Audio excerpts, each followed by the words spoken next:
बताएंगे फायदा क्या होगा? फायदा क्या होगा?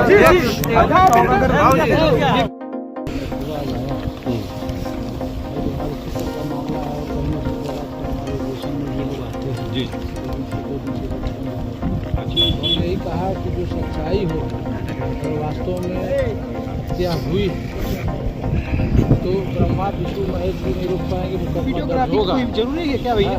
मुकदमा जो है मतलब ये अभी एक चीज पूछी जाएगी तो और गवाही देने नहीं आएगा कोई। मुकदमा जो है उसमें दर्ज होगा। ठीक है, पुलिस की तरफ से अगर लापरवाही होगी तो हम लोग पहले एक चीज पहले हमारा बस मात्र एक वो था कि अगर आपको ये समस्या थी तो किसी ने क्या मुझे या कप्तान साहब या सीओ साहब को बताया? आप में से किसी ने? थाने में गए थे। मैं जितना पूछूं उतना बताइए। मैं स्पेसिफिक पूछ रहा हूँ। क्या अगर आपको लगता है कि थाने से नहीं हुई कार्रवाई ठीक तो क्या है आपने किसी उच्च अधिकारी को मैं सुन लीजिए। पहले बोलने का यहाँ समस्या ये होती है ना, बोलने की हमारी टेंडेंसी ज़्यादा होती है, सुनने की कम होती है। तो क्या है आपने क्या सीओ साहब को या मुझे या किसी और ने अधिकारी को सूचित किया कि साहब ऐसी चीज़ 10-76 भी तो अंत में थाने पर सूचना जाएगी। आपने किसी को सूचित किया? सीओ साहब से बात। सीओ साहब तो सर आए थे, सर को फोन किए तो सब व्यस्त थे, नहीं उठ पाया। उसका प्रश्न समझ लीजिए।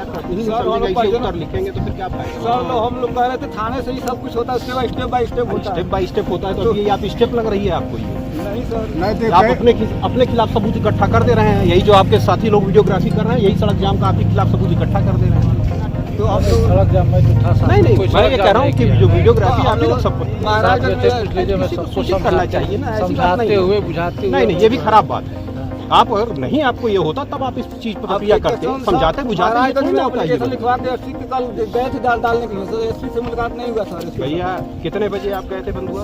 सर लगभग 2-2:30 बजे तक। 2:30 बजे? भैया अब वही बात है कि अब आप सोचिए रात के 8 बजे जाएंगे तो उस समय वहाँ ऑफिस नहीं खुला रहे। एप्लीकेशन लिखवाने में सर लेट हो गया था, मान लीजिए। एप्लीकेशन यार आप लोग इतने लोग पढ़े लिखे, एप्लीकेशन लिखने में मतलब परसों से लेकर आज तक लेट हो जाएगा।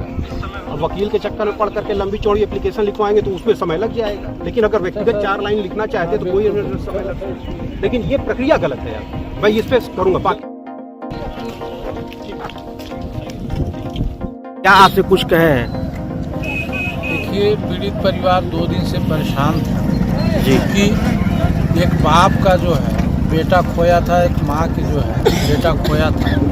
रो के बुरा हाल था। हम चूँकि आउट ऑफ डिस्ट्रिक्ट थे, जानकारी मिली आज मैं जब घर पहुंचा, पीड़ित के घर पहुंचा तो ये लोग रोने लगे, कहे कि बाबू हमको न्याय दिला दीजिए, हमारे बेटे की हत्या हुई, हाथ पैर बंधा हुआ जैसा था, भूसा था, भूस था, रखा गया था। कहीं न कहीं ये लोग दिन पहले जो है मार के भूसौले में रखे होंगे, ला के यहाँ फेंका गया, एक्सीडेंट दिखाया गया।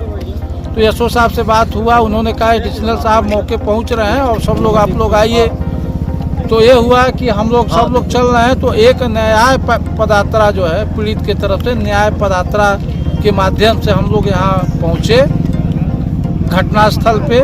और एडिशनल साहब ने कहा कि इस मुकदमा लिखा जाएगा, तो उन्होंने आश्वासन दिया है अगर नहीं लिखेंगे तो ये न्याय पदयात्रा अनिश्चितकालीन धरना प्रदर्शन में तब्दील हो जाएगा और आगे चौक थाने का भी घेराव हो सकता है अगर मुकदमा नहीं लिखा गया तो।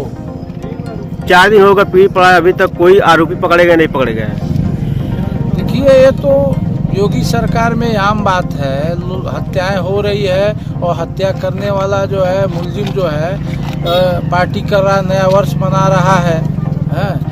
लेकिन पुलिस की सबसे बड़ी असफलता है, सरकार की सबसे बड़ी असफलता है कि अपराध नहीं रोक पा रहे हैं लोग। अपराधियों का मनोबल इस सरकार में बढ़ा है। तो हमारी मांग यही है कि ऐसे जो कृत्य किए हैं इनके ऊपर कड़ी से कड़ी कानूनी कार्रवाई प्रशासन करे।